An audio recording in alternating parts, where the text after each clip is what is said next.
নমস্কার, দেখছেন এনএন বার্তা।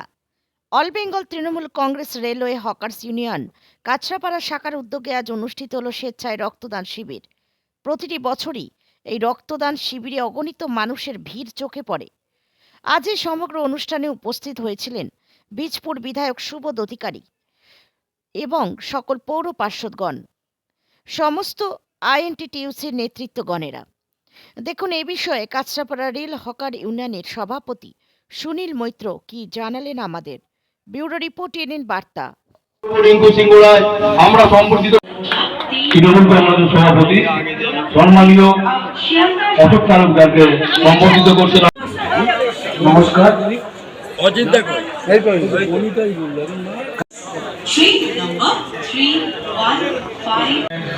আমাদের রিঙ্কু সিংহরায় কাউন্সিলর সভাপতি।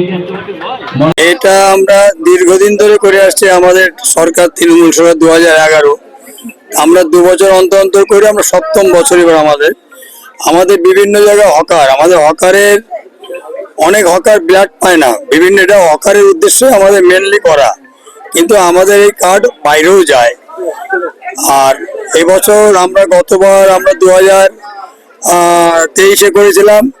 এবার আমরা যেহেতু ইলেকশন সামনে বলে আমরা এটা মার্চ মাসের জায়গায় আমরা এটা আগিয়ে নিয়ে এসেছি। সামনে আমাদের ইলেকশন, আমাদের নেতৃত্ব অনেক সময় দিতে পারবেন না। আর ব্লাড মানে রক্তদান হচ্ছে মহৎ দান। এই আমাদের হকারে ম্যাক্সিমাম এখানে আমাদের হকাররা বিভিন্ন জায়গায় হকাররা দান করে। আর বিভিন্ন জায়গায় কার্ড, কোথায় কৃষ্ণনগর, বিভিন্ন জায়গায় আমাদের তো সংগঠন খুব বড়, রেলের সংগঠন, কোথার তো কার্ড পেয়ে যা কাছড়াপাড়া রক্তদান শিবির একটা কার্ড নিয়ে আমরা তাদের সাহায্য, বিশেষ করে তাদের উপকৃতের জন্য আমরা রক্তদানটা করি। আরো যে দুস্থ মানুষ এই রক্তের কার্ডে অনেকে দিতে চায় না, আমরা নিজেরাও ভুক্তভোগী আছে নেই বলে দেয়। রাজ্য থেকে বিভিন্ন জায়গায় হকারদের কিন্তু অনেক সমস্যা পড়তে হয় রেলের তরফ থেকে। সে তো রেল প্রশাসন, আমাদের কেন্দ্রীয় সরকার বিজেপির আন্ডারে যেসব রেল অধিকারী, তাদের আমাদের হকারদের তোলার জন্য তারা সবসময় আমাদের পিছনে লেগে আছে। আরপিএফ থেকে রেলের বড় আধিকারিক হোক, কিন্তু আমরা তো লড়াই থেকে সরছি না, কারণ আমাদের রুটি পেটে আমাদের বিকল্প ব্যবস্থা করবে, তবে আমরা এখান থেকে ছেড়ে দেবো। আমরা তো বলছি না, এই বিভিন্ন স্টল বসেছে, বড় লোকের স্টল, কিন্তু আমাদের সঙ্গে আলোচনা করেই বসিয়েছে, কিন্তু এই স্টল কিন্তু আমাদের গরিব মানুষকে দিতে পারতাম, আমরা কি পয়সা দিতে পারতাম না? আমাদের কি নেই? কিন্তু তা আমাদের দেবে না, ওই বড় লোক দিয়ে এনে বসাবে। তাও আমরা আমাদের জায়গা, আমাদের বিকল্প রাস্তা ছাড়া আমরা ছাড়বো না। আজকে এই দিনে উপস্থিত কারা কারা ছিলেন? আজকে আমাদের সম্মানীয় বিধায়ক উনি আমাদের উদ্বোধন করেছেন। আর আমাদের কাছড়াপাড়ার বিভিন্ন ওয়ার্ডের আমাদের সিআইসি এবং কাউন্সিলর সবাই ছিলেন, এবং সাংবাদিক বন্ধু, যুব সভাপতি, আইএনটিসি সভাপতি এবং বিভিন্ন সমাজসেবী আমাদের এখানে। আমাদের দলের সভাপতি ছিলেন খোকনদা।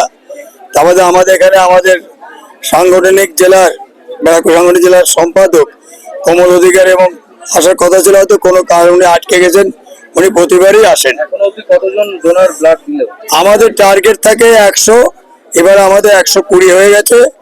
আর মনে হয় 10-12 জন দিলে 150 হয়ে যাবে আমাদের এই বছর। আচ্ছা, দেখা যায় কিন্তু বিরোধীরা বারংবার আপনাদের বিভিন্ন বিষয় কুৎসা করে, কিন্তু আপনারা বরাবর সামাজিক কাজকর্মের মধ্যে যুক্ত থাকেন এবং আরো আগেই চলেছেন, এই বিষয়ে কি বলবেন? বিরোধীরা করবেই, দেখো ভালো কাজ করলে তার মন্দ দিকটাও থাকে।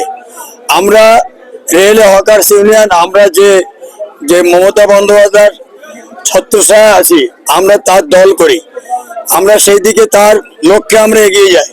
বিরোধীরা অনেক কথাই বলবে, তাতে আমরা কিছু যায় না। ডবল ইঞ্জিন সরকার হলে আমরা হকারি করেই খেতে পারবো না।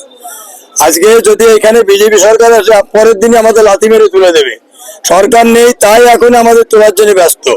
আর তারা এলে পারে আমাদের থাকতে দেবে? এখনই থাকতে দেয় না। যার জন্য আমাদের হকার, প্রতিটা হকার ভাইকে বলি, ভাই পেটের ব্যাপার, সামনে ইলেকশন, মমতা বন্দ্যোপাধ্যায় 4র্থবার যাতে আসতে পারে, তোমরা সেইভাবে ভোট দাও। তোমরা অন্য জায়গায় কি করছো তার নেই, কিন্তু বিধানসভা ভোটটা আমাদের মমতা বন্দ্যোপাধ্যায়কে দেবে, তাদের কাছে আমরা অনুরোধ করি। হ্যাঁ, আমার নাম সুনীল মিত্র, কাছড়াপাড়া রেল হকার্সের সভাপতি। আর আমার সহকর্মী আছে পাপি, অজিতদা, আমাদের সম্পাদক তারা পরিতোষ, এটা আমাদের ইউনিয়নের সদস্যরা।